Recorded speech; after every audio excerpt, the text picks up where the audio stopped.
নমস্কাৰ। কবিতাৰ শিৰোনাম বিষাদ ভৰা মাতৃৰ ৰুদন। কবিতা পৰশমণি বৰুৱা, আবৃত্তি বিশাল কুৰ্মী।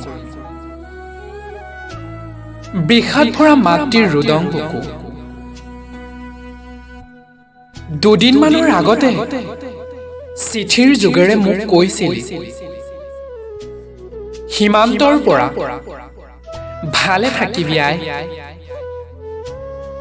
মোৰ হাতৰ পৰশ বোলোৱা নীলা চিয়াহীবোৰ তোৰ হাতত পৰিলগৈনে?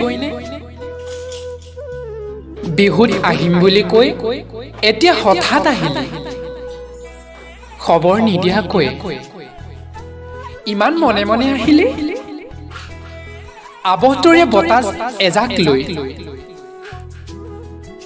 মুখত হেঁপাহৰ কিৰিলি নাই, তোৰ খোজৰ শব্দও নাই। কাঠৰ বাকচত ইমান মনে মনে আহিছ, মই তোক কৈছিলো এতিয়া নাহিবি। মদাৰ ফুলিছে, কপৌ ফুলিলে আহিবি।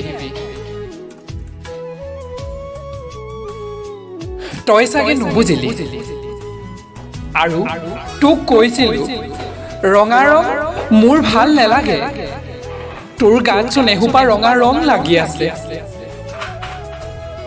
মোহাৰি দে, তোক ভাল লগা নাই।